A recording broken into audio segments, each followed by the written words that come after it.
Bismillahirrahmanirrahim. Assalamualaikum warahmatullahi wabarakatuh.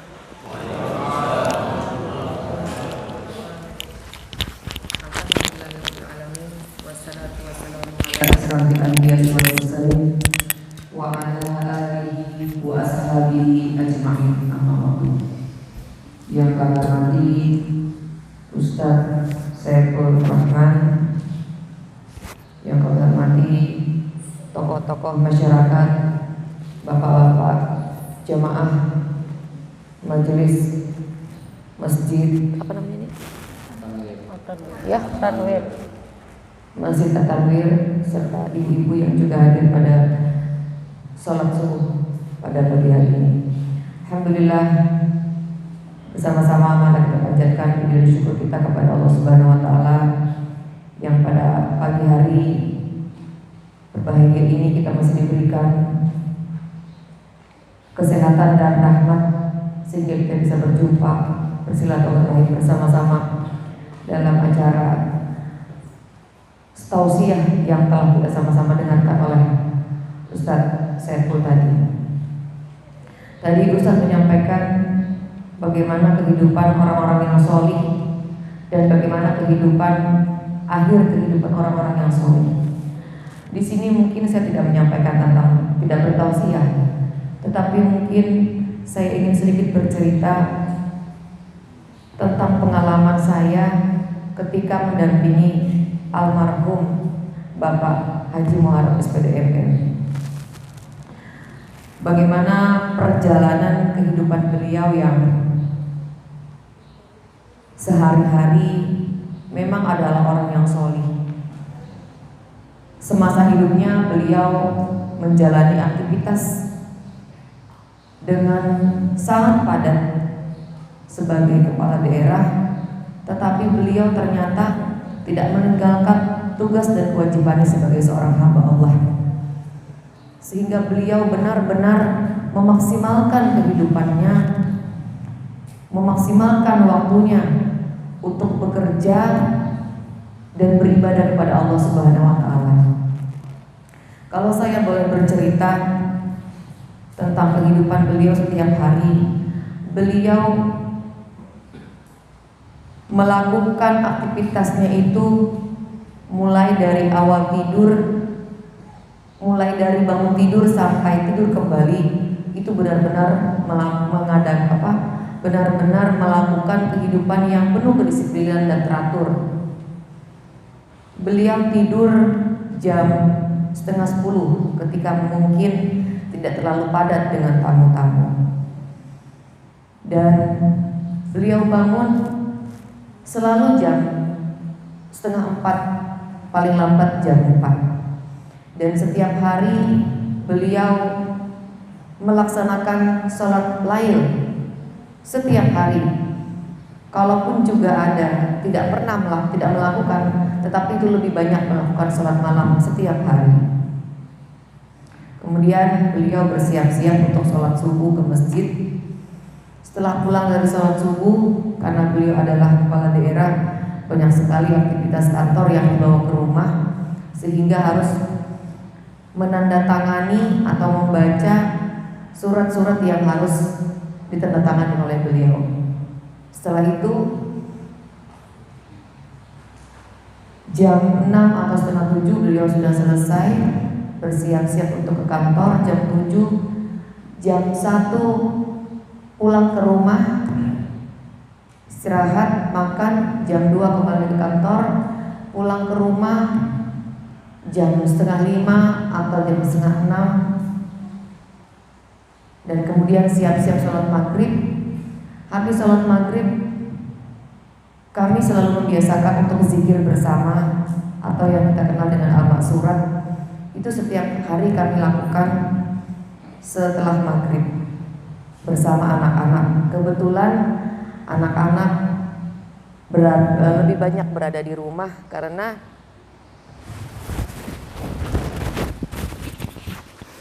kita diminta untuk lockdown, ya. Kemudian setelah maghrib, isya, beliau ke masjid. dan menerima tamu seperti biasa. Dan ketika banyak tamu, beliau tidur agak malam. Ketika tidak banyak tamu, beliau sudah cepat tidur.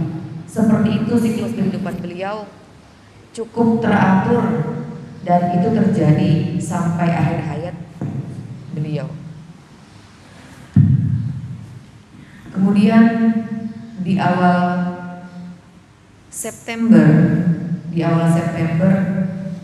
beliau kebetulan menerima tamu dari Jakarta. Kebetulan tamunya itu adalah Menteri Kelautan dan Perikanan Bapak Edi Prabowo, dan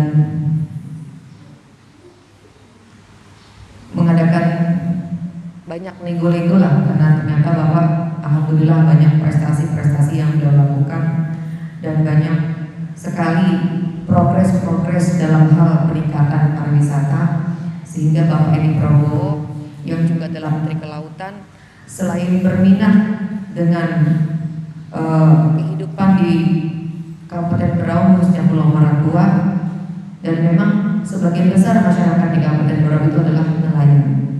Seperti itulah. Dan tetapi ternyata setelah pulang dari Maratua,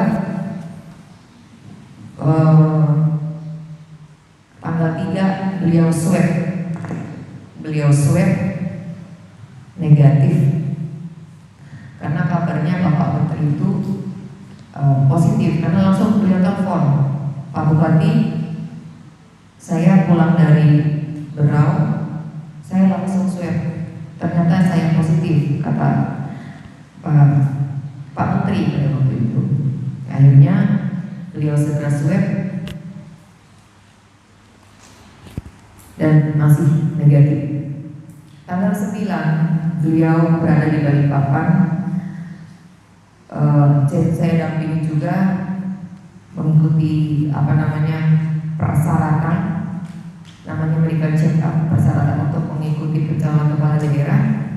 Beliau dinyatakan COVID-19.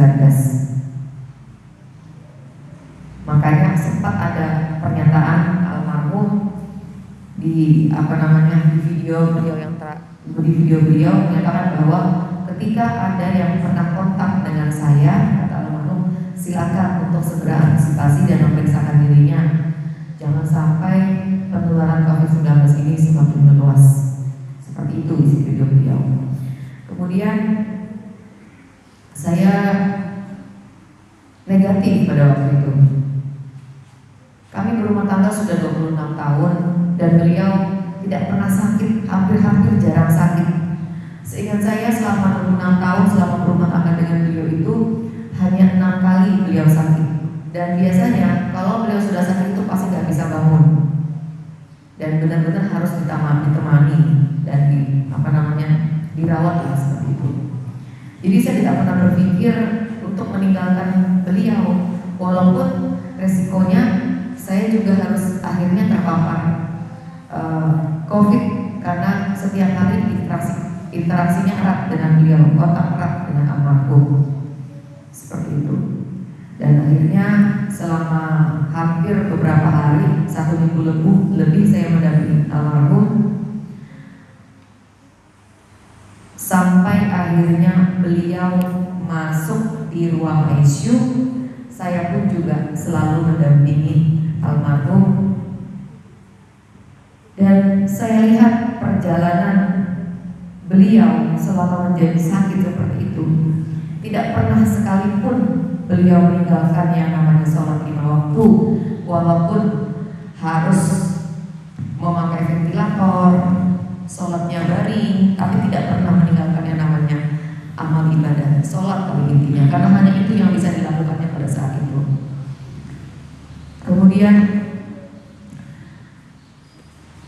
di akhir-akhir masa kehidupannya, di akhir-akhir ininya, beberapa hari lah seperti itu, detik-detik terakhir, jam-jam terakhir beliau berpulang ke rahmatullah, karena yang namanya COVID ini, dia langsung menyerang pernapasan, apalagi yang punya riwayat penyakit. Makanya kita kita harus berhati-hati, jangan menganggap enteng yang namanya COVID.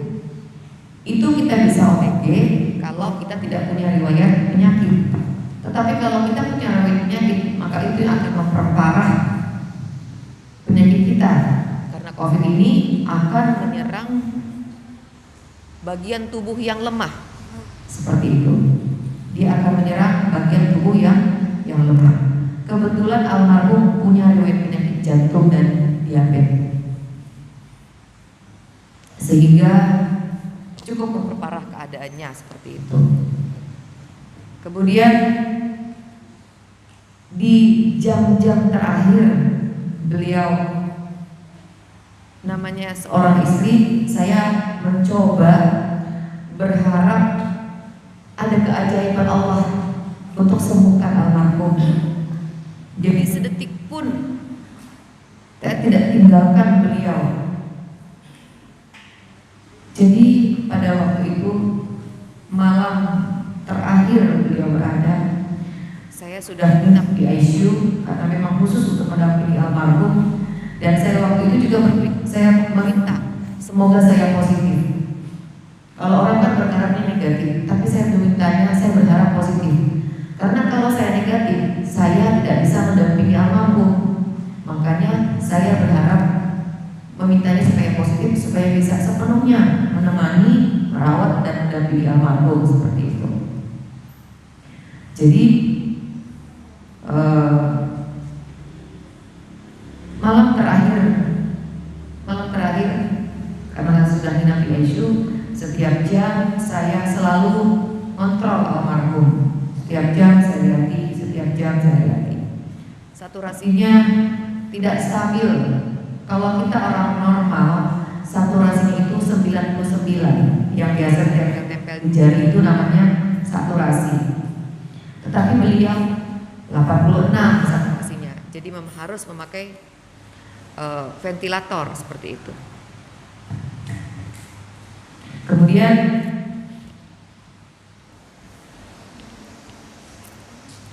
pagi-pagi setengah lima saya masih nengok beliau setengah 5 subuh, saya bersihkan, saya pakai tisu, kemudian saya semprot minyak kayu putih karena beliau itu orangnya pembersih. Jadi setiap hari itu harus dilap pakai handuk basah, handuk hangat setiap hari. Itu tugas saya selama mendampingi beliau. Kemudian mencukur jenggotnya, membersihkan kukunya. Dia senang kalau dibersihkan. Ya. Pagi-pagi tanggal 22 Desember subuh setengah 5 setelah saya bersihkan, beliau bilang, Abi mau sholat subuh. Kebetulan sudah selesai bersihkan. Abi mau sholat subuh. Oh iya, sholat subuh, saya tungguin sholat subuh. Pagi-pagi beliau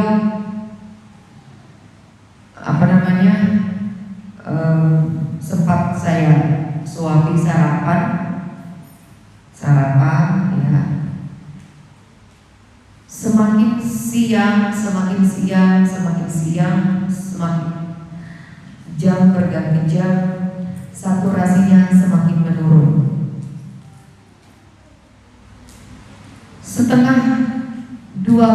Jam 2-an sempat normal, saturasinya 95. Saya berbahagia sekali. Alhamdulillah, saya bilang nafasnya Abi bagus. Saya bilang gitu.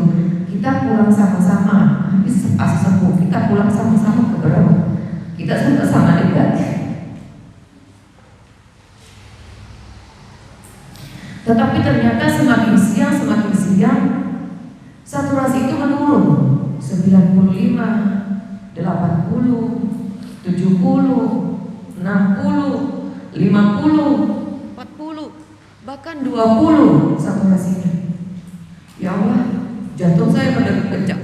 Saya berharap, ya Allah, tunjukkan keajaiban-Mu, sembuhkan hamba-Mu ini ya Allah. Saya berpikir seperti itu. Tapi beliau langsung meminta saya baca Yasin, bilang. Baca Yasin.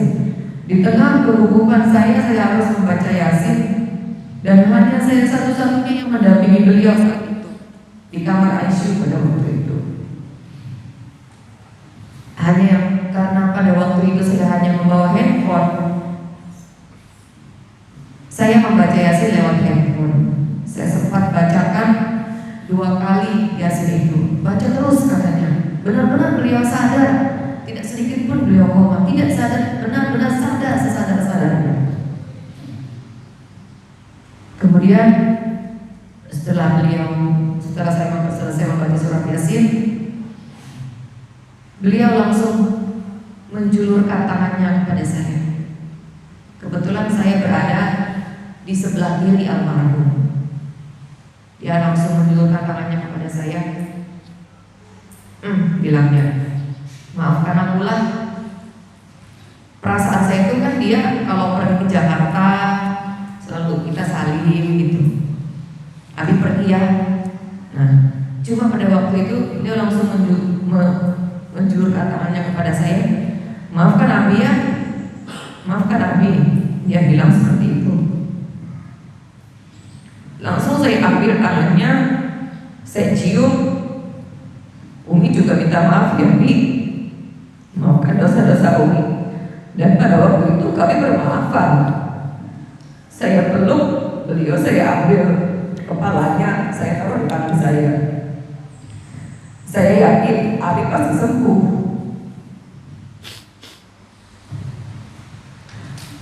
Beliau mengirim.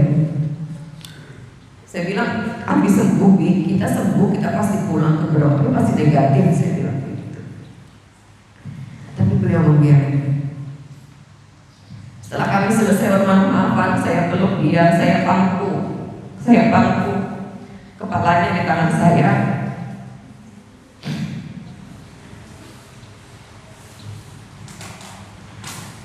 Dia bilang, jaga anakmu baik-baik. Jaga anakmu baik-baik. Hanya itu yang beliau sampaikan kepada saya. Jaga anakmu baik-baik.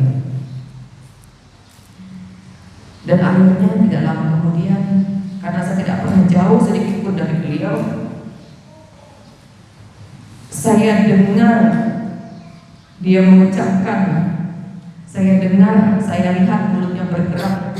Beliau mengucapkan, La ilaha illallah Muhammad Rasulullah. Tetapi lagi-lagi saya berpikir, beliau pasti akan sembuh. Seperti itu. Sehingga dokter masih melakukan tindakan yang terakhir, yang mudah-mudahan bisa menolong almarhum, yaitu dengan intubasi atau dipompa jantungnya selang dimasukkan ke paru-paru. Mudah-mudahan itu jalan terakhir yang bisa menyelamatkan beliau. Dan ternyata Allah lebih sayang kepada hambanya. Tepat jam 4:30 lewat 15 menit beliau berpulang ke rahmatullah dalam keadaan tersenyum. Dan itu betul-betul saya saksikan. Andai saya bisa lihatkan foto beliau, ini ada di handphone saya, foto terakhir beliau setelah menghembuskan nafas yang terakhir. Wajahnya itu terlihat muda sekali, terlihat muda dari hari-hari sebelumnya. Itulah perjalanan beliau selama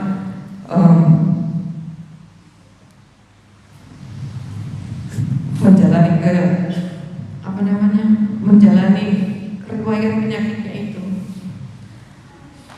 2 hari sebelum meninggal, 2 hari sebelum beliau meninggal, beliau ternyata masih sempat melakukan tugas terakhir beliau sebagai kepala daerah, yang saat itu beliau masih tetap memakai ventilator. Mungkin Bapak Ibu yang sudah terima BLT, itu adalah tanda tangan terakhir beliau, dan terakhir beliau melaksanakan tugas sebagai kepala daerah. Sempat BLT itu hampir dibatalkan, tapi dalam keadaan sakit beliau sempat berkeras, kalau sampai BLT itu dibatalkan, saya akan marah sekali kata almarhum. Dan ternyata 2 hari sebelum beliau berpulang ke rahmatullah, beliau masih sempat menandatangani BLT, dan itu adalah tugas terakhir yang beliau lakukan sebagai kepala daerah. Beliau pergi dengan senyum. Beliau pergi dengan mengingat Allah Subhanahu wa taala dan melaksanakan salat subuh. Jadi subhanallah, salat subuh ini luar biasa sekali. Insya Allah dengan kita senantiasa melaksanakan salat subuh, ternyata kita akan lepas dari siksa kubur. Itu betul. Saya mendengarnya di YouTube, yang kebetulan YouTube itu membahas tentang salat subuh itu. Kalau tidak percaya coba cari Hanan Ataki. Insya Allah rasanya benar. Tadi malam saya silaturahim ke tempat tokoh masyarakat, yang kebetulan tokoh masyarakat itu adalah salah satu dari simpatisan almarhum. Memang kata penjaga kubur, makam ini selalu ramai, setiap hari dikunjungi orang. Bahkan dari luar Balikpapan setiap hari selalu ada yang datang, kata penjaga kubur. Dan tadi malam sempat kami bercerita, namanya Ustadz Sobari, mudah-mudahan ini benar. Beliau pada waktu itu ziarah ke makam almarhum bersama 3 orang anaknya.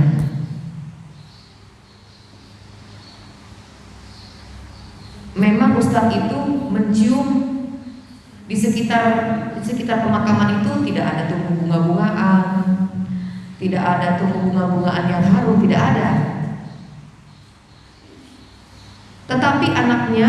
Tetapi anaknya, anak Ustadz Sobari itu masih kecil, mungkin sekitar 10 tahunan barangkali. Katanya, "Bah, apa ini yang harum ini?" Si abah ini ternyata mencium juga bau harum itu, tapi diam, tidak ngomong gitu ya. Tetapi si anak ini polos, "Bah, apa itu yang harum itu, bah?" Dan ternyata sumber harum itu berasal dari makam almarhum Bapak Tadi Walu.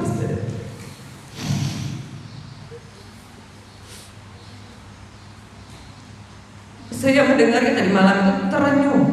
Ada rasa bahagia dalam diri saya. Ya Allah, ternyata benar Engkau sayang kepada hamba-Mu. Dan Engkau tahu hamba-Mu ini adalah orang yang solih. Dan ternyata Allah tunjukkan pada waktu itu makamnya itu harum. Itu bukan dari saya, itu informasi dari sahabat almarhum yang juga adalah simpatisan dari beliau. Di sini saya ingin menyampaikan bahwa kepada kita semua bahwa sebagai muslim kita memang harus taat dan menjalankan tugas serta kewajiban kita dalam setiap langkah kehidupan kita. Dan itu yang senantiasa beliau lakukan. Beliau orangnya tidak pernah sholat, tidak lepas sholat 5 waktu, tidak pernah sholat, tidak pernah meninggalkan yang namanya lail. Dan terakhir di bulan Ramadan kemarin, beliau itu setiap 3 hari khatam Quran, setiap 3 hari khatam Quran. Itu yang beliau lakukan waktu bulan Ramadan kemarin. Dan kami punya grup di dalam keluarga kami namanya One Day One Juz. Setiap hari harus 1 juz minimal. Ternyata beliau bisa melampaui target dari 1 juz itu. Setiap 3 hari khatam Quran.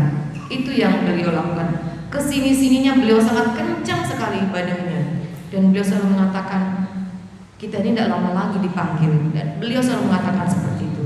Dan itu betul. Sampai masa akhir kehidupan beliau tidak pernah meninggalkan yang namanya tugas dan kewajibannya sebagai pelayan umat. Beliau juga tidak pernah meninggalkan tugas dan kewajibannya sebagai hamba Allah yang solih.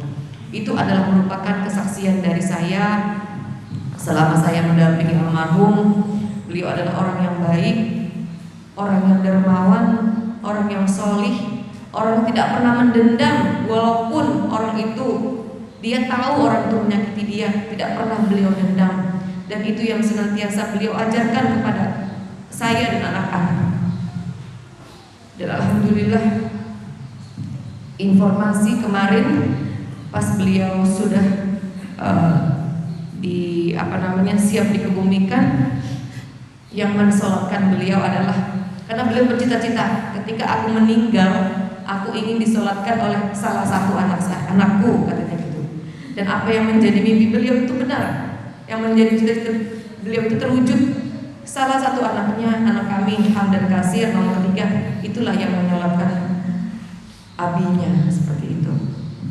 Jadi beliau itu tujuan akhirnya itu bukan dunia, tetapi tujuan akhir kehidupannya itu adalah meninggal berpulang kepada Allah dalam keadaan ingat, dan itu betul-betul ingat kepada Allah Subhanahu wa taala. Dan setahu saya, orang yang berpulang dalam keadaan terkena wabah itu insya Allah adalah mati syahid, insya Allah seperti itu. Mungkin kepada jamaah masjid yang berkumpul pada pagi hari ini, saya mewakili keluarga besar Bapak Haji Muharram SPDMM memohon maaf yang sebesar-besarnya ketika mungkin selama berinteraksi dengan Bapak dan Ibu sekalian mungkin ada salah dan hilaf, tutur kata, tingkah laku yang kurang berkenan dari almarhum. Kami memohon maaf yang sebesar-besarnya dan memohon ampun yang sedalam-dalamnya. Mudah-mudahan apa yang beliau lakukan selama hidupnya itu beliau dapat nikmati di akhir kehidupannya, yaitu di jannahnya. Saya yakin, saya menjadi saksi hidup bagaimana beliau adalah orang yang baik, orang yang solih, orang yang tidak pernah dendam, orang yang betul-betul komitmen apa dengan yang beliau katakan, beliau lakukannya, seperti itu. Dan mudah-mudahan kita bisa mengambil ibrah dari kehidupan akhir beliau, dan mudah-mudahan kita juga bisa mengikuti langkah-langkah beliau sebagai seorang muslim. Insya Allah kita akan pergi dalam keadaan husnul khatimah. Amin. Mungkin hanya itu dapat saya sampaikan.